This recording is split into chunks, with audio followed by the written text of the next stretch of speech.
Hello guys, ఎలా ఉన్నారు అందరూ? Welcome back to my YouTube channel Vihas world. ఆకుకూరలు అంటే నచ్చని వాళ్ళు కూడా ఇలా చేస్తే తింటారు. ఇప్పుడు ఎలా చేయాలో చూద్దాం రండి. ముందుగా స్టవ్ ఆన్ చేసుకొని ఒక కడాయిని పెట్టుకొని అందులో ఆయిల్ వేసుకొని ఆయిల్ హీట్ అయిన తర్వాత కస్తూరి మేతి, జీలకర్ర, కరివేపాకు, కొత్తిమీర అలాగే ఆనియన్స్ని కూడా వేసుకోవాలి. ఆనియన్స్ కొంచెం ఉడికిన తర్వాత పసుపు, అల్లం వెల్లుల్లి పేస్ట్ని కూడా వేసుకోవాలి. ఆనియన్స్ పూర్తిగా ఉడికిన తర్వాతనే మనం టమాటోస్ని అలాగే అందులో మెంతికూరని కూడా వేసుకోవాలి. మెంతికూర వేసుకున్న తర్వాత ఒక 10 మినిట్స్ వరకు మనం లో ఫ్లేమ్లో అలానే ఉడికించుకోవాలి. మెంతికూర కూడా పూర్తిగా ఉడికిన తర్వాత మనం అందులో కారం అలాగే టేస్ట్కి సరిపడా సాల్ట్ని కూడా మనం యాడ్ చేసుకోవాలి.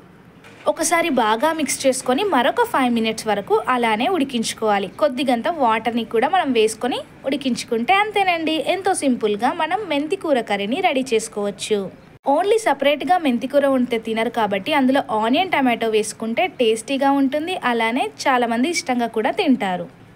మీరు కూడా ట్రై చేయండి. ఈ వీడియో నచ్చితే లైక్ అండ్ షేర్ చేయడం మర్చిపోకండి. మరిన్ని వీడియోస్ కోసం ఛానల్ని సబ్స్క్రైబ్